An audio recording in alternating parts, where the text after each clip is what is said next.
പറയട്ടെ ഇയാളുടെ ഭാര്യ കോട്ടയത്തെ അമ്പലത്തിൽ ഇയാൾക്ക് വേണ്ടി എന്നും ഗണപതി ഹോമം നടത്തുക. ആ ഗണപതി ഹോമത്തിന് ഷീറ്റ് എഴുതി കൊടുക്കുന്നത് ഒരു RSS കാരനാ.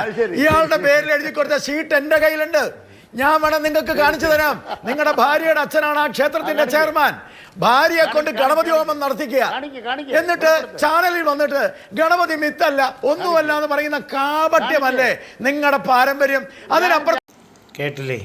അന്തി ചർച്ച പൊതുവേ നമ്മൾ കൈ കൊടുക്കാറില്ല, എന്നാലും അത് കേൾക്കുക ഭയങ്കര രസമാണ്. പിന്നെ ഈ കമ്മ്യൂണിസ്റ്റ് പാർട്ടി, ഈ അനിൽകുമാർ എന്ന് പറയുന്ന കക്ഷി ഇത് കേൾക്കണം. കാരണം എനിക്കിത് കേട്ടിട്ട് ഓർമ്മ തന്നെ നമ്മുടെ പഴയ ഒരു സന്ദേശം സിനിമയിലെ ശങ്കരാടി ചേട്ടൻ അമ്പലത്തിൽ നിന്ന്, കമ്മ്യൂണിസ്റ്റുകാരനായ ശങ്കരാടി ചേട്ടൻ അമ്പലത്തിൻ്റെ വാതിൽക്ക് നിൽക്കുമ്പോൾ ശ്രീനിവാസൻ വന്ന് കല്യാണം കഴിക്കുന്ന കാര്യം പറഞ്ഞപ്പോൾ എതിർക്കുമ്പോൾ ശ്രീനിവാസൻ പറയുന്നൊരു പോയിൻ്റുണ്ട്. നിങ്ങൾ അമ്പലത്തിൽ നിന്ന് ഇറങ്ങി വന്നേക്കെ ഞാൻ കണ്ട്, നിങ്ങൾ അമ്പലത്തിൽ രഹസ്യമായിട്ട് തൊഴുവാൻ പോണതും ഭാര്യ വഴിപാട് നടത്തുന്നതുമൊക്കെ എനിക്കറിയാം എന്ന് പറയുന്ന രസകരമായ ഒരു സംഭാഷണം എനിക്ക് ഓർമ്മ വരുന്നു. സന്ദേശം സിനിമ, പഴയ സത്യനന്ദിക്കാട്.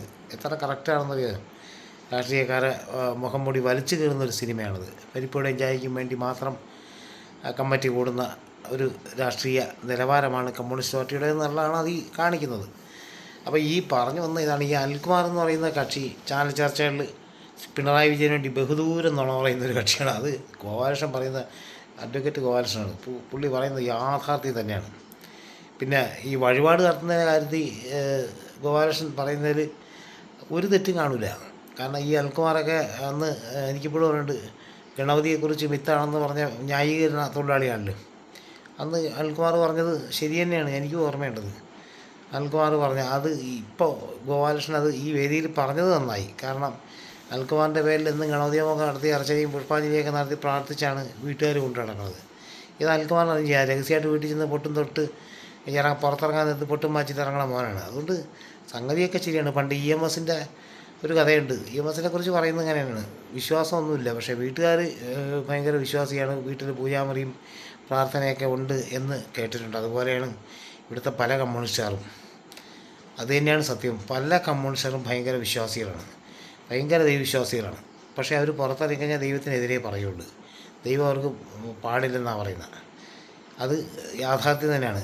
കമ്മ്യൂണിസ്റ്റുകാർ പൊതുവേ ഈശ്വര വിശ്വാസികളല്ല എന്ന് പറയുകയും ചെയ്യും. ഏറ്റവും കൂടുതൽ ഈശ്വര വിശ്വാസികൾ കമ്മ്യൂണിസ്റ്റ് പാർട്ടികളാണ് താനും, BJPക്കാരെക്കാളും. അതെനിക്കും വ്യക്തമായിട്ട് അറിയാവുന്ന കാര്യമാണ്. വളരെ സത്യമായിട്ടാണ് ഗോപാലകൃഷ്ണൻ അത് പറഞ്ഞത്.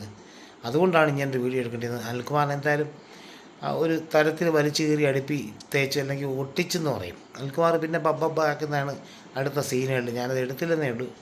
അനിൽകുമാറിനൊന്നും പറയാനില്ല. അടുത്ത സീനുകളിൽ നിങ്ങൾക്ക് എങ്ങനെ ഷീട്ട് കിട്ടി, ഷീട്ടൊക്കെ കിട്ടാൻ വലിയ കാര്യമൊന്നുമല്ല. ഏതാ ഒരമ്പലത്തിൻ്റെ ഷീട്ട് കിട്ടാൻ വലിയ കാര്യമൊന്നുമല്ല. അതിൻ്റെ പാർപ്പ് കിട്ടാനും വലിയ കാര്യമൊന്നുമില്ല. അപ്പോൾ അദ്ദേഹത്തിൻ്റെ അമ്മായിയച്ഛനെ കണ്ടാണ് അവിടുത്തെ ചെയർമാൻ അന്തമാണ്. അത് പ്രൈവറ്റ് അമ്പലമായിരിക്കും, ദേവസ്വം ബോർഡല്ല. Devaswom board private Devaswom. അങ്ങനെ വന്നാൽ അവിടെ ഇരിക്കുന്ന RSSകാരനായിരിക്കും എഴുതായിരിക്കുന്നത്. ഒരു ഹിന്ദുത്വവാദിയായിരിക്കുമല്ലോ അവിടെ എഴുതായിരിക്കുന്നത്, ഹിന്ദു ആയിരിക്കുമല്ലോ. അത് ഗോപാലകൃഷ്ണന് പരിചയമുള്ള ആളായിരിക്കും, അല്ലെങ്കിൽ അവിടെ കിട്ടുന്നതായിരിക്കും. എന്തായാലും അനിൽകുമാറിനൊരു പണി കൊടുത്തത് ഭയങ്കര രസകരമായിട്ടുണ്ട്. ഈ ചർച്ച ഞാൻ കണ്ട് ചിരിച്ചുകൊണ്ടിരിക്കുകയായിരുന്നു എന്തായാലും.